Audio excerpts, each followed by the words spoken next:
বগুড়ার ঐতিহাসিক নামাজগড় আঞ্জুমানি গোরস্থান, যেখানে প্রতিনিয়ত মানুষ আসে আপনজনকে চিরতরে বিদায় দিতে।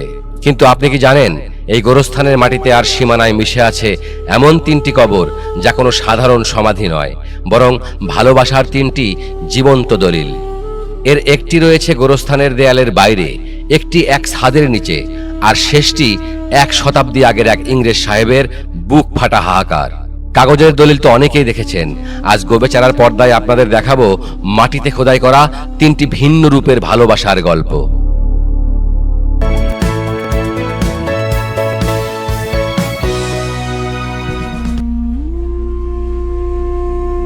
আমাদের গল্পের প্রথম অধ্যায়টি শুরু হচ্ছে গোরস্থানের মূল বাউন্ডারির ঠিক বাইরে থেকে।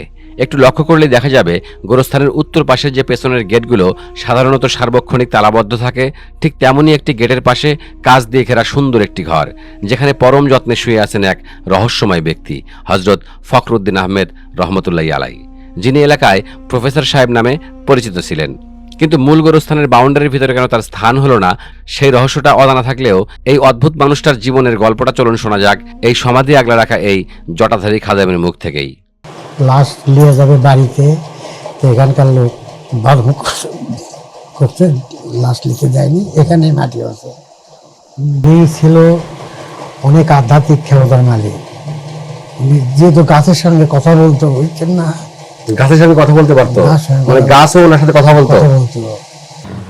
একটা গাছ লাগান, তার ফল আপনি খান, কোনো চোর বদমাইশ খাক, কোনো পশু পাখি খাক, সব আমল নামা আপনার নামে লেখা হবে। উনি কি কোনো মুরিদ দিতেন? না, মানে পীর না উনি? না, উনি পীর না, উনি ওনার নিজের ক্ষমতায় বলিয়ান চলতো। কথা খুব কম বলতো, সবসময় গেঞ্জি গাওয়াতে থাকতো, স্যান্ডো গেঞ্জি গায়ে থাকতো। থাকতো। ওনার দেশের বাড়ি কোথায় ছিলেন? জিঞ্জিরে। জিঞ্জিরা। এই জিঞ্জিরা এটা কোন এলাকা বলে? এটা ঢাকার ওই পার। ও, ঢাকার জিঞ্জিরা। ঢাকার জিঞ্জিরা। আচ্ছা। উনি ছিল মানে যে জমিদার বংশের। উনি একজন জমিদার বংশের মানুষ ছিলেন, ঢাকার জিঞ্জিরায় বাসা। উনি এখানে আসছিলেন শুধুমাত্র চাকরির সুবাদে। চাকরি করতো, আর সে টাকা নিত না, কোনো টাকা নিত না, মানে ছাত্রদের থেকে কোনো টাকা নিত না, এমনকি বেতনও নিত না, সরকারি বেতন। সব সম্পূর্ণ গরিব ছাত্রদের দিয়ে দিচ্ছে। মানে যেটুকু বেতন উনি নিতেন সেগুলো নিজে খেতেন না, সবাইকে দিয়ে দিতেন। সবাইকে দিয়ে দিতেন, গরিব ছাত্র ছাত্রের উপর সবাইকে দিয়ে দিতেন। এই যে আমরা যে এই স্ট্রাকচারটা দেখতে পাচ্ছি, মানে কবরে তো বিশেষ করে খোলা কবর হয়, এটা খুব সুন্দর করে বাধাই করা, এমনকি ছাদ দেওয়া সুন্দর করে। এটা কি করছে কারা? এটা করছে এখানকার লোকেরা, এখানকার লোকজন ভালোবেসে করেছে, ওনাকে ওনার ভালোবাসার নিদর্শন স্বরূপ এটা করে দিয়েছে। গোরস্থানের বাউন্ডারির বাইরে কেন এই সমাধি? হয়তো পেছনের রাস্তা বড় করতে গিয়ে কিংবা গোরস্থানের সীমানা প্রাচীর নতুন করে তুলতে গিয়েই নিয়মের মার প্যাচে এই কবরটি বাইরে চলে এসেছে।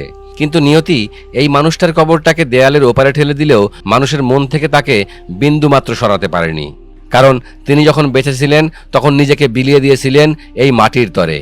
একদিকে যেমন পরম মমতায় আগলে রাখতেন গাছপালাকে, বুঝতেন প্রকৃতির ভাষা, অন্যদিকে ঠিক তেমনই নিজের প্রফেসরের পুরো বেতনটাই ঢেলে দিতেন অভাবী আর দরিদ্র ছাত্রদের পড়াশোনার পেছনে। নিঃস্বার্থভাবে ভালোবেসে গেছেন মানুষকে, ভালোবেসে গেছেন প্রকৃতিকে। আর ঠিক সে কারণেই ওনার মৃত্যুর পর তার প্রিয় ছাত্র এবং শুভাকাঙ্ক্ষীরা প্রিয় শিক্ষককে গোরস্থানের বাউন্ডারির বাইরে একা হয়ে যেতে দেননি। তারা নিজেদের ভালোবাসার চাদর দিয়ে ঘিরে কাঁচ আর টিনের এক সুদৃশ্য ঘর বানিয়ে আজীবন আগলে রাখার ব্যবস্থা করে দিয়েছেন। সমাজ বা বাউন্ডারির দেয়াল যেখানে সীমারেখা টেনে দেয়, এই মানুষটার প্রতি তার ছাত্রদের অকৃত্রিম ভালোবাসা যেন সেই দেয়ালকে আজ তুচ্ছ করে দিয়েছে।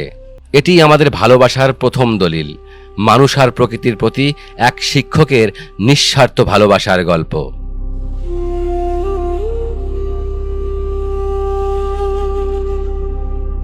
গোরস্থানের বাউন্ডারির ভেতরে প্রবেশ করলেই হঠাৎ আপনার চোখ আটকে যাবে এক অদ্ভুত ও সুন্দর দৃশ্যে। একটিমাত্র ছাদের নিচে পরম শান্তিতে পাশাপাশি ঘুমিয়ে আছেন 2টি মানুষ। এটি আমাদের ভালোবাসার দ্বিতীয় দলিল, যা দাম্পত্য ভালোবাসার এক চিরন্তন আরতি।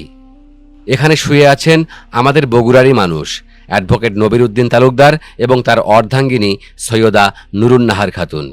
জীবনের সুখ দুঃখ ভাগ করে নিয়ে তারা সংসার পেতেছিলেন এই বগুড়ার মাটিতেই। তারা কেবল জীবদ্দশাতেই একে অপরের হাত ধরে চলেননি, মৃত্যুর ওপারেও কেউ কাউকে একা ফেলে যাননি। লক্ষ্য করে দেখুন তাদের মৃত্যুর তারিখ। 1372 সনে চৈত্র মাসে স্ত্রী নুরুন্নাহার খাতুন যখন শেষ নিঃশ্বাস ত্যাগ করেন, তখন স্বামী নবিরুদ্দিনের পৃথিবীটাও যেন থমকে গিয়েছিল। প্রিয়তমার বিদায়ের পর 1 বছর তিনি বেঁচেছিলেন ঠিকই, কিন্তু সেই বেঁচে থাকা ছিল কেবলই এক তীব্র বিরহ আর শূন্যতা হাতড়ে বেড়ানো। ঠিক তার পরের বছর 1373 সনের সেই চৈত্র মাসেই, ঠিক 1 বছরের মাথায় তিনিও পাড়ি জমান না ফেরার দেশে। এ যেন কোনো কাকতালীয় মৃত্যু নয়, এ যেন প্রিয়তমার বিরহ সহ্য করতে না পেরে তার কাছেই ছুটে যাওয়া। বেঁচে থাকতে তো বটেই, মৃত্যুর পরে যেন কেউ তাদের আলাদা করতে না পারে, তাই আজ এক ছাদের নিচে পরম মায়ায় পাশাপাশি শুয়ে আছেন এই দুটি আত্মা।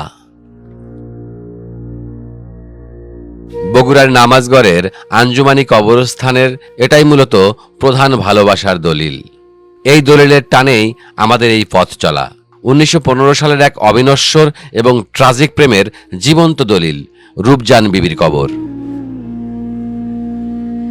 আজ থেকে 1 শতাব্দীরও বেশি সময় আগে ব্রিটিশ আমলে বগুড়া রেল স্টেশনের ইংরেজ স্টেশন মাস্টার টেনর সাহেব, যিনি এলাকায় ইংরেজ বাবু নামে পরিচিত ছিলেন, তিনি ভালোবেসেছিলেন স্থানীয় এক দরিদ্র মুসলিম তরুণী রূপজান বিবিকে। সমাজের তীব্র ধর্মীয় আর সামাজিক প্রতিবন্ধকতাকে বুড়ো আঙ্গুল দেখিয়ে স্থানীয় গণ্যমান্য ব্যক্তিদের হস্তক্ষেপে তারা ঘর বেঁধেছিলেন। বিয়ের পর তাদের দাম্পত্য জীবন অত্যন্ত সুখের হলেও তা দীর্ঘস্থায়ী হয়নি। বিয়ের কিছুদিনের মাঝে সন্তান সম্ভব আর রূপজান বিবি প্রসবজনিত মারাত্মক জটিলতায় আক্রান্ত হন, আর মাত্র 28 বছর বয়সে কলকাতার এক হাসপাতালে প্রসব বেদনার তীব্র যাতনায় অকালে ঝরে যান তিনি। শোকে পাথরে ইংরেজ স্বামীর বুক ফাটা হাহাকার আরও বাড়ল যখন রূপজানের পরিবার তার মরদেহ গ্রহণ করতে অস্বীকৃতি জানালো। প্রিয়তমার নিথর দেহ বগুড়ায় এনে এই নামাজগড় কবরস্থানের এক নিভৃত কোণে সমাহিত করলেন তিনি। তবে তখনকার দিনে তো আজকের মতো চারিদিকের এই পাকা বাউন্ডারি দেওয়াল ছিল না। খোলা প্রান্তরের সেই কবরস্থানে চোর ডাকাতের হাত থেকে প্রিয়তমার শেষ স্মৃতিটুকু রক্ষা করতে টেনর সাহেব মাটির গভীর থেকে কংক্রিটের এক অভেদ্য ঢালাই দুর্গ তৈরি করে দেন।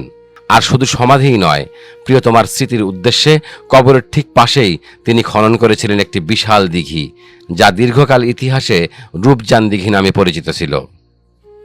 আর প্রিয়তমার সেই সমাধি ফলকের বুকে টেনর সাহেব খাঁটি বাংলায় খোদাই করে দিয়ে গেছেন এক অমর কবিতা।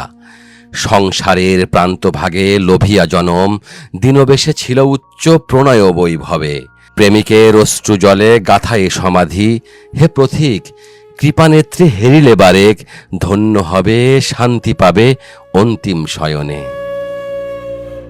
এই পংক্তিগুলোর সারমর্ম যদি আমরা খুঁজি, তবে দেখতে পাই এক অদ্ভুত আরতি।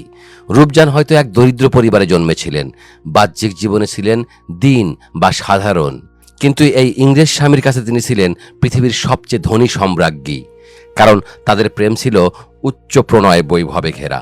এটি কোনো সাধারণ কংক্রিটের কবর নয়, এটি এক প্রেমিকের চোখের জলে গড়া এক ভালোবাসার তাজমহল।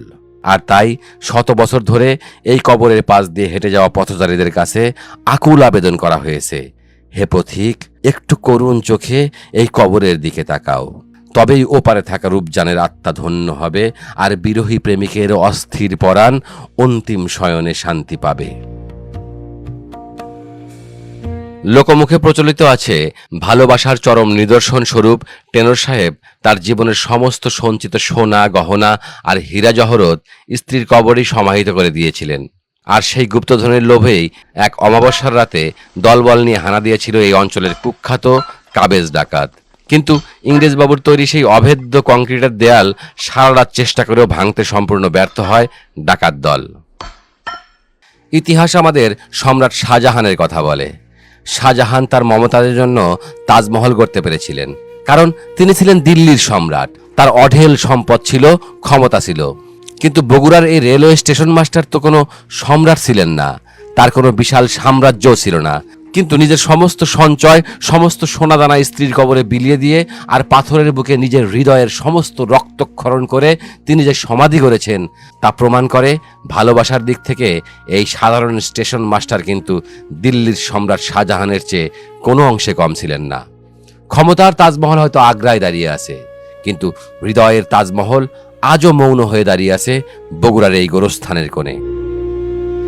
প্রিয়তমাকে চিরতরে হারিয়ে সেই ইংরেজবাবু চাকরি থেকে ইস্তফা দিয়ে চিরকালের জন্য বগুড়া থেকে হারিয়ে যান। তিনি কি নিজ দেশে ফিরেছিলেন নাকি ভারতেই কোথাও বৈরাগী জীবন কাটিয়েছিলেন তা আজও এক রহস্য। কিন্তু শত বছরেরও বেশি সময় ধরে এই নামাজগার গোরস্থানে দাঁড়িয়ে থাকা এই শ্বেত পাথরটি আজও এক ইংরেজ ও বাঙালি মুসলিম কন্যার অমর ও ট্র্যাজিক প্রেমের নীরব সাক্ষী হয়ে টিকে আছে। বাউন্ডারির বাইরের শিক্ষক ছাত্রের টান, ভেতরের দাম্পত্যের মায়া, আর শত বছর আগের এক ইংরেজ সাহেবের অশ্রু জলে গাথা এই শ্বেত পাথর, এই তিন কবরের মাঝে আসলে লুকিয়ে আছে ভালোবাসার তিনটি ভিন্ন ভিন্ন দলিল। ইতিহাসের পাতায় এমন আরো কত অজানা গল্প লুকিয়ে আছে তা দেখতে চোখ রাখুন গোবেচারার পর্দায়। ভিডিওটি ভালো লাগলে লাইক, কমেন্ট এবং শেয়ার করতে ভুলবেন না। দেখা হবে পরবর্তী ভিডিওতে অন্য কোনো ইতিহাসের খোঁজে অন্য কোনো স্থানে। ধন্যবাদ।